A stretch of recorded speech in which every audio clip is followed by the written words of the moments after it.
care of basic human needs and giving you a hand up to help get your primary residence to a safe, sanitary, and functional condition.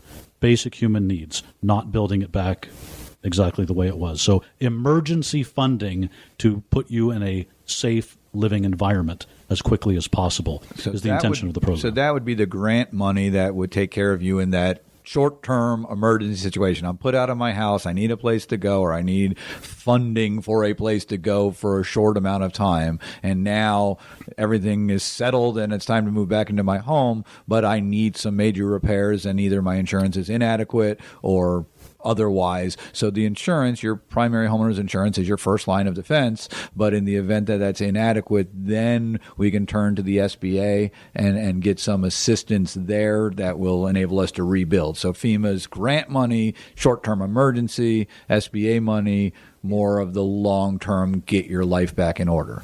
Absolutely, especially if you have substantial damage to your home or to your business, or if you've lost everything where you're renting, then and you don't have adequate insurance, then SBA is the alternative for you to pursue to get you back where you were before. And in addition, SBA also offers mitigation for businesses, homeowners, and nonprofits.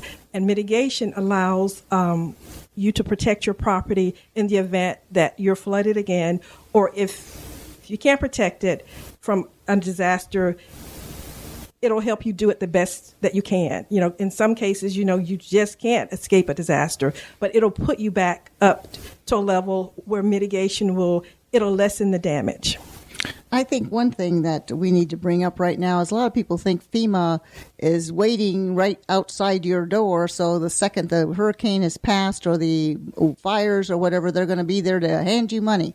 But it takes them time to come in sometimes. The roads are blocked or bridges are down.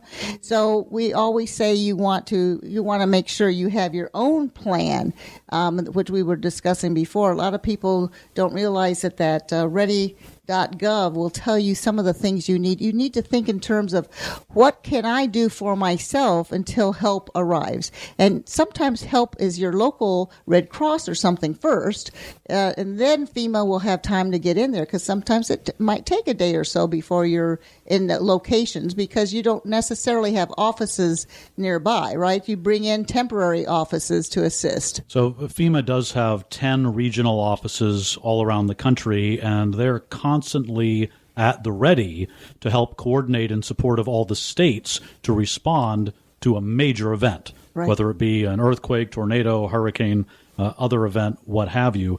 They're a large coordinating agency, so they can coordinate all across the federal government, along with state emergency management, along with county emergency managers. So they're working on that all the time. I've heard advice that is you should be ready to be on your own for 3 days.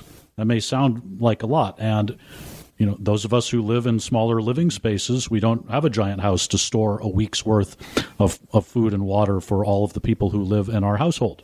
But you do your best. The important part is being able to communicate with family members, being able to have an emergency plan that you believe you can carry out, and making sure that you keep up with that plan.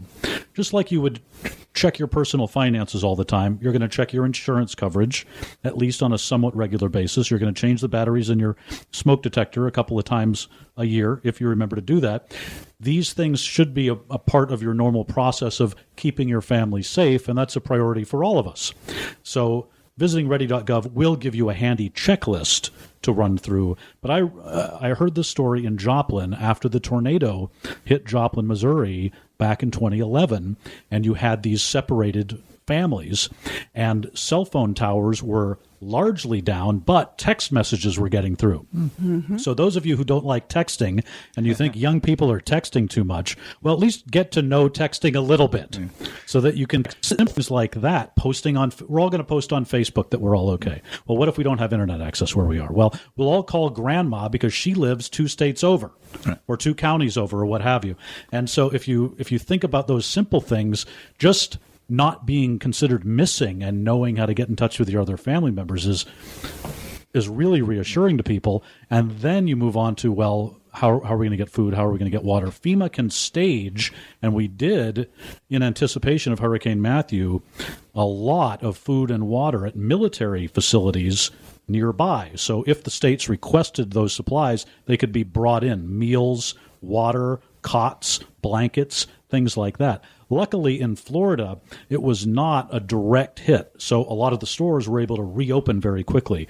But some people still did suffer through power outages for many, many days. So some people did lose food in their refrigerators.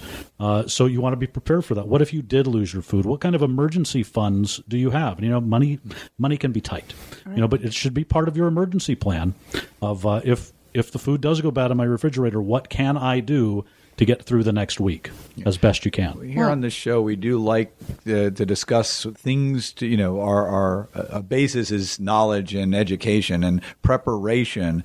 We're talking about residential real estate and preparing to purchase a home and being ready for that, or preparing for your financing. But this is substantially more important than that. This is preparing for disasters. And while nobody wants to think about them, I've lived through Andrew and the 4 hurricanes that hit here in 2004, and a variety of other disasters, and there's nothing like being prepared. And when you're not, and my first experience was Andrew, when we were without power for 4 days, and I lived on a well, so that meant we were without water for 4 days, and you learn a lot. And I recommend, I was unaware of ready.gov, so thank you for that, and I recommend everybody check that out and be ready for these things, because unfortunately disasters happen, and when they strike, thankfully we have organizations like FEMA to help out and the SBA to help out. But as you had said, Jean, you need to be prepared for yourself first. FEMA is going to come in the aftermath and be a wonderful resource, and that's what we're here to educate you about. But take care of yourself first and be prepared. I saw in one of your press releases, I believe, John Mills with FEMA, it was talking about what you need to ask for contractors and roof repairs and so forth. Do you actually get involved with that if somebody needs their roof repaired, that you have a list of people who are FEMA approved or something like that? No, there's not a FEMA endorsement of any particular contractor, but you want to listen really to your local officials, and the laws can vary by state.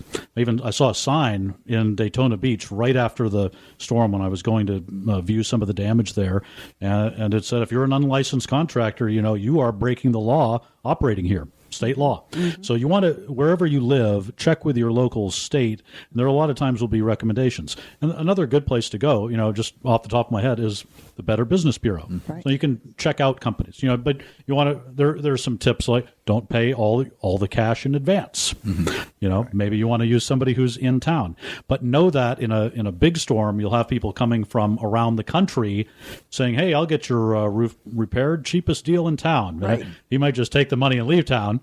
Right. So you want to check it out, but talk to other people who've been through something similar and what lessons they learned, because you will have people who will come in from out of town to do the work. And that's a place where, Jean, you, Waterby Realty, and other real estate agents and stuff have a lot of knowledge and experience with contractors and with things like this. We've lived through these storms, and we've seen what can happen. And it's not just storms. Again, we're here in Florida, so I speak to hurricanes, but this would apply to earthquakes or to tornadoes or nor'easters, if that's what they're called in the Northeast. And all of you snowbirds, feel free to come to Florida and enjoy our warm weather. Our hurricane season is over. Is it officially over? Or it's just about over anyway. So come join us here. But Doris, I wanted to turn back to you for a minute, because one of the things I want to just be clear on, that on these SBA loans, it's partially for physical damage. So you have some damage to your property and you can't, and your insurance may not cover it or whatnot. But I also understand there's money available for economic injury, meaning loss of income. And can you help explain that a little bit? Sure. The SBA offers a loan that's geared toward working capital. It's called the Economic Injury Loan. And what that loan does, you can borrow up to $2 million. That's independent of the other business loan that SBA offers, which is for physical damage done to real estate or loss of machinery or equipment, inventory, services, whatever your business is. But with the economic injury loan, that allows businesses to be able to put money back in. If they have been closed or if they were shut down, if they lost, for example, I spoke with someone, a business owner who had an ice cream shop, and the loss of power. So they didn't have any power. So about $10,000 worth of ice cream was basically lost. Became ice water. And and they were shut down for a while. So not only would SBA come in with their business loan to help take care of the physical damage done to the property, because they also suffered physical damage, as well as inventory, which was the ice cream. But because they were shut down for a period of time, they lost revenue and money, which is where the economic injury loan comes in. What about employee wages? Is there either a grant money or SBA loan that would pay employees while they're out of work in case the building was destroyed? No, SBA only covers disaster loans where it affects physical damage, loss of personal property, machinery and equipment, or working capital. I want to make two comments on that. One, I do want to get a quick plug in for the Florida Hardest Hit program. We've talked about it on prior shows, and there is a free workshop coming up Friday, December 2nd at the Goodwill Industries of Central Florida here in West Melbourne, Florida, and you can go to goodwillcfl.org for more information. And that workshop is going to be talking about the Florida Hardest Hit Fund, which is mortgage payment assistance for unemployed or underemployed homeowners. And you can go to laclaw.com. There is a link to the Florida Hardest Hit Fund to learn more information. And the reason I bring that up, Jean, is because there may be assistance available for those who might have short-term unemployment due to the disaster. So they're unable to work because of this disaster, and there is funding available for that. But that's not through SBA or through the fund.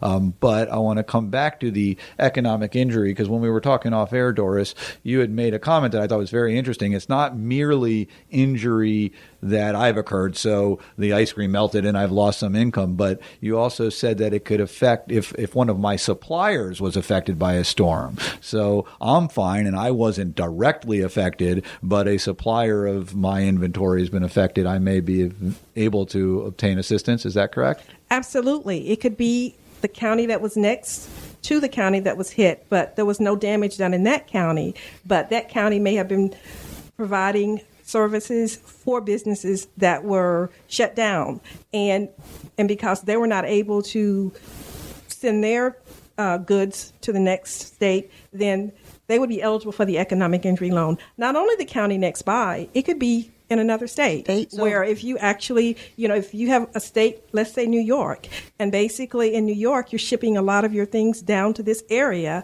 and because of the hurricane, you haven't been able to ship anything, so you've lost money. So that person is eligible for the economic injury loan. And another great thing about the economic injury loan is it's not as time sensitive as the other business loans and the homeowners and the renters to apply.